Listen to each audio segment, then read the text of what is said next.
per concludere questa visita, questa intrusione nel Carnevale di Seneghe, non si può fare altro che descrivere la meraviglia di questi costumi, sia quello maschile che quello femminile. E siamo andati a cercare una ballerina, Assunta Ponti, che lo conosce molto bene.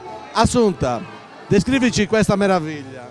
Allora, cominciamo con la camicia, che in dialetto si chiama camisa del liomo, cioè che è un lino filato e tessuto, poi tessuto a mano, e poi c'è la gonna plissettata con sarrasilio, che sarebbe questo sarrasilio, e su gallone, che è un ornamento questo. Poi savannedda, che è di raso, sempre con su gallone. Poi c'è il velo, che sarebbe in tulle, ricamato a mano, e poi c'è il simbusto, che è di brocato questo. E i gioielli, Assunta? Allora, i gioielli sono di corallo, che si usano così per ornare lo stesso. Bottoni? I bottoni sono i bottoni d'oro che venivano regalati dal fidanzato alla fidanzata quando si faceva il fidanzamento. Poi la cuffia sotto è giusto per fermare anche il velo e per fermare i capelli. Chi è questa bellissima ragazza? Questa si chiama Giulia, è mia nipote. Ah, scelta a caso? Vabbè, grazie Giulia. Si è persa il ballo, ma non fa niente. Grazie Giulia, sei bellissima davvero e il costume ti valorizza ulteriormente. Adesso andiamo a scoprire il costume maschile, Assunta. Maschile è fatto, questo è in orbace rigorosamente. Il cappotto che è in orbace, sempre un tessuto fatto di lana di... Era un tessuto povero. Un tessuto povero che usavano i pastori per portare, cioè facevano il suo cappotto per portarlo in campagna perché non assorbe l'acqua, capito? Scaccia l'acqua, però lo usavano anche perché quello pregiato lo facevano il costume. Questi sono costumi della festa o dei giorni? Questi sono della festa, sì, sì. Le maniche invece sono in velluto, si chiama su cappotto e guideras, lo chiamo. Cappotto? De guideras, ecco, che ha poi anche questo ornamento nelle maniche, vedi, così.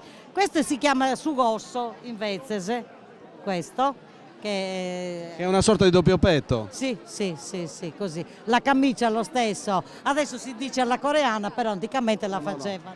Anche qui si vede che c'è un lavoro certosino di stiratura, sì, con queste pieghette. Le pieghette fatte così.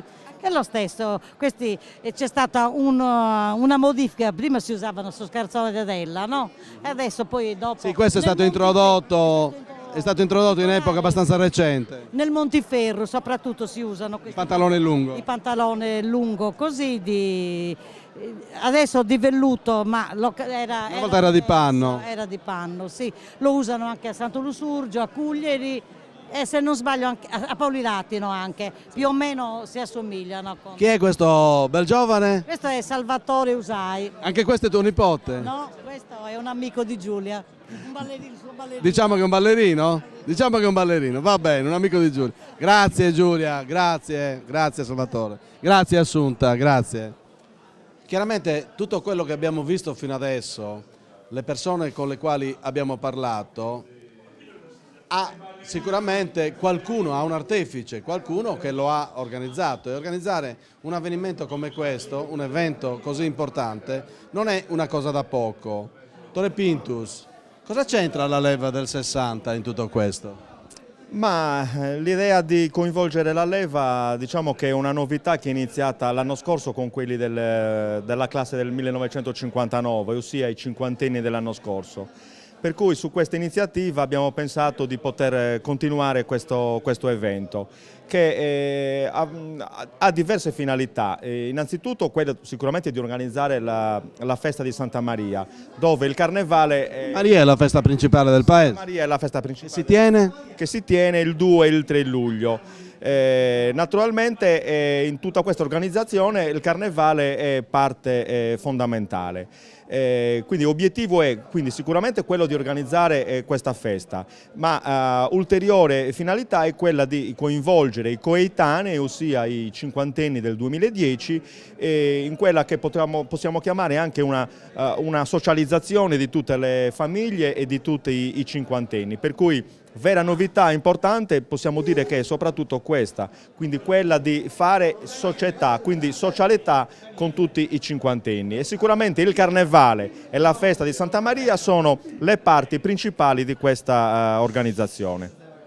Ma soprattutto la conservazione di una tradizione che non deve assolutamente scomparire. Sicuramente, la tradizione qui a Senega del Carnevale, dei festeggiamenti di Santa Maria sono una cosa fondamentale, quindi la tradizione sicuramente non deve mancare, per cui in questo contesto sicuramente abbiamo ritenuto di dover dare la nostra parte e ci stiamo anche riuscendo. Il periodo del Carnevale attraverso Oristano, Santo Lussurgiu e Seneghe assumono ormai un connotato in questo territorio che è molto importante, per cui sicuramente abbiamo azzeccato la mossa di coinvolgere la leva. Speriamo che ci possa essere un seguito.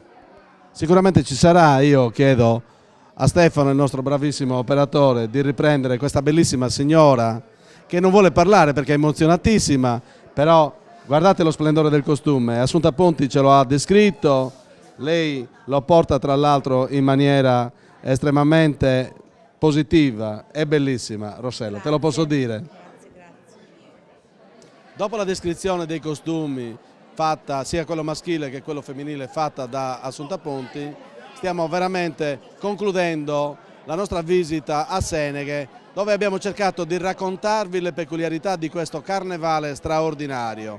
Ecco, speriamo di essere stati di buona compagnia e di aver suscitato in voi il desiderio di venire a visitare questo centro della Montiferru. Seneghe è un paese ricchissimo di tradizioni e ricchissimo di prodotti locali estremamente importanti. Ricordiamo che qui a Seneghe si tiene il premio, Seneghe è una città dell'olio, si tiene il premio internazionale della qualità dell'olio che cade proprio alla fine del mese di febbraio. Siamo certi che con il nostro lavoro, con questa visita e con le persone che vi abbiamo fatto conoscere, artisti e non solo, vi abbiamo portati in una località che vale la pena di essere visitata. Grazie a voi per averci seguiti e soprattutto su Teleregione Sardegna continuate a seguirci.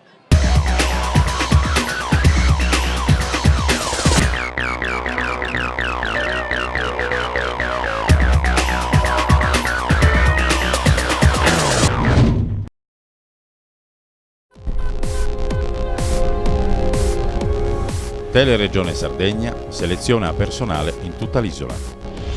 La nostra emittente ricerca personale qualificato e automunito per la propria rete vendita. Teleregione Sardegna seleziona personale in tutta l'isola. Offriamo un fisso e portafoglio clienti. Contattaci info@teleregionesardegna.com. Teleregione Sardegna, la TV in tutta l'isola, per crescere insieme. Contattaci.